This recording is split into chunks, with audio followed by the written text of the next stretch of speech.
কাকসার জয়দেব মকর মেলার অস্থায়ী সেতু নিয়ে তীব্র উত্তেজনা। সেচ দপ্তরের আধিকারিকদের চিনি নিয়ে গিয়ে আটকে রাখার অভিযোগ।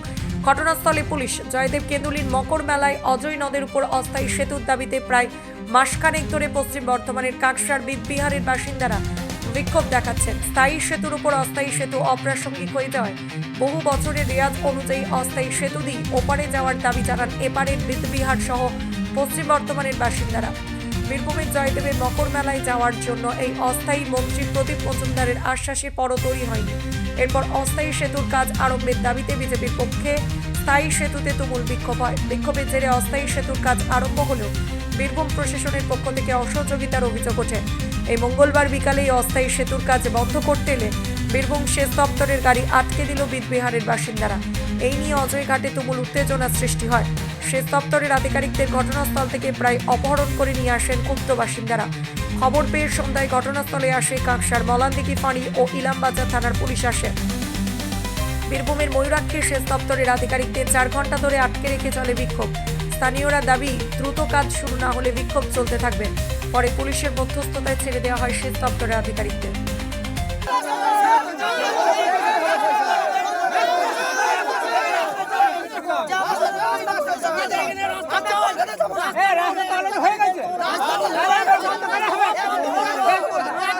যদি আমাদের প্রশাসন বা আমাদের সরকার যদি সরকার নির্দেশ দিয়েছিল রাস্তা হোক, আর 3 দিন পর জয়দেব মেলা বাকি। এবার এরা বলছে আমাদেরকে এডুকেশন দপ্তর করে নিয়ে গিয়েছিল, মেজারমেন্ট করে গিয়েছিল। আবার আজকে দেখতে এসছে এডুকেশন গাড়িকে আটকানো হয়েছে। ওরা প্রশাসনকে দায়িত্ব দিয়েছে, প্রশাসন এসছে। ওরা এখন বলছে বীরভূম বর্ধমান জেলার একটা ভাগ। এইটা তো আর আজকে দিনে নয়, দীর্ঘদিন যদি আমাদের ফেরিঘাট যখন ছিল, অস্থায়ী ফেরিঘাট যখন ছিল, ব্রিজ হয় নাই, তখন কি গাড়ি ফাড়ি পাল্টি হতো, আর কত হতো নাকি।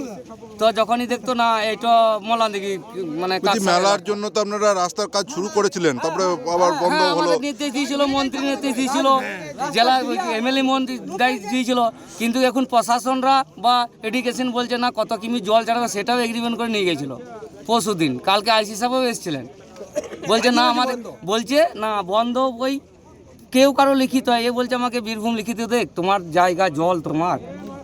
তো আমাদের তো সরকার একটাই, এইদিকেও পঞ্চায়েত ওইদিকেও পঞ্চায়েত। আমাদের কাকসা ব্লক, ওদের ইলামবাজার, যদি দুটোই আমাদের পৌরসভাও নয় ইয়েও নয়। কিন্তু তাহলে এখন প্রশাসন তাহলে আনপাবলিক, এর মধ্যে আমাদের মানে কোনো দলনীতি দল হিসেবে আনপাবলিকে আমরা রাস্তা করব, আমরা করছি না হলে আপনারা বিক্ষোভ চালাবেন। বিক্ষোভ চালাবো কি আমরা আজকে রাতের দিকে দরকার হলে মেশিন স্টার্ট করবো, বা সকাল দিকে যাবো। প্রশাসনের গাড়ি দেবো, সরকারি গাড়ি দেবো, এইখানে রাজনীতি যেই থাকুক, যে কথা নয়, প্রশাসনের কথা শোনো, পুলিশকে জানো। সরকারি গাড়ি আটকে রেখেছি, সরকার এসে বলুক। পুলিশ তো সরকারের লোক, আমাদের মতনই কর্মী, ওরা হয়তো চাকরি পেয়েছে। আমরা সরকারের গাড়ি আটকে রেখেছি, প্রশাসনের গাড়িও আটকাই নাই, আর প্রশাসনের লোককেও আটকাই নাই, সরকার লোককে আটকেছি। এবার সরকার বুঝুক, আমরা কেন কলকাতায় যেতে যাবো এখন। ঠিক আছে, কি নাম আপনার? রতন মুর্মু। সেচ দপ্তর থেকে গাড়ি এসেছিল, অফিসার দুটো গাড়ি এসছে আমাদের। তো ওনারা এখন এসে পড়ে বলছেন যে এই রাস্তা অনুমতি এখনো হয়নি, মেলেনি, আর মেলা তো 4 দিন বাকি আছে। এর মধ্যে বলছে টোটালি কাজ বন্ধ থাক, কাজ হবে না। এখন বলছে, এখন আমরা সেচ দপ্তরকে ধরলাম যে আপনি বলছেন হবে না, তাই আমাদেরকে 2 দিন আগে বলেছিলেন ড্রয়িং পাঠাতে, এসব বলেছিলেন, তখন আমরা পাঠিয়েছি। ড্রয়িং সব পাঠানো হয়ে গেছে। এখন বলছেন ড্রয়িং ভুল, কলকাতা যেতে হবে। কেন এসব কথা বলবে? এসব কথা কেন উঠবে? দিন কটা আছে আমাদের? তো বেশি দিন নেই, 3-4টা দিন আছে। এই 4টা দিনের মধ্যে এখন যদি আমাদেরকে বলে, আমাদের গোটাই বিদ্যার অঞ্চলের লোক, বাইরে থেকে যত পুণ্যার্থীরা আসে তাদের কত অসুবিধা। এখন পর্যন্ত সবাই সাফল্য পায় নাই যে রাস্তাটা হচ্ছে। আটকে রেখেছি আমরা, প্রশাসন এসছে, প্রশাসনকে আমরা বললাম যে আমরা যতক্ষণ না ফাইসালা আজকে পাচ্ছি, আজকে এই মুহূর্তে আমাদের সেচ দপ্তর বলে দেখ যে হ্যাঁ আমি পারমিশন দিয়ে দিলাম, আমরা কাল থেকে রাস্তার করবো। আমরা অফিসার দিকে ছেড়ে দেবো, গাড়ি ছেড়ে দেবো আমরা। কিন্তু আমরা পুলিশের কাছেও আমরা পাচ্ছি না সেই কথাটা। পুলিশ প্রশাসন এসছে, তারাও যদি বলে যে হ্যাঁ ঠিক আছে করবে, রাস্তা হবে, তাহলে আমরা ছেড়ে দিতাম। কিন্তু এখন আমরা আটকে রেখেছি এবং এখন থাকবো। সেই জন্যই অস্থায়ী সেতু তারা তৈরি করবে না, সেই ঘুরে যেতে হবে। নতুন সেতু তৈরি হয়েছে ঠিক আছে মানছি, কিন্তু আমাদের তো ওই নতুন সেতু দিয়ে আমাদের এই বিদবিহার অঞ্চলের মানুষকে, আশেপাশে গ্রামের মানুষকে সবাই 3 কিলোমিটার 5 কিলোমিটার ঘুরে হেঁটে আসতে হবে। এই সামনে নদী, এইখানে মেলা আমাদের। কি নাম আপনার? আপনার নাম কি? আমার নাম রানা বাবু।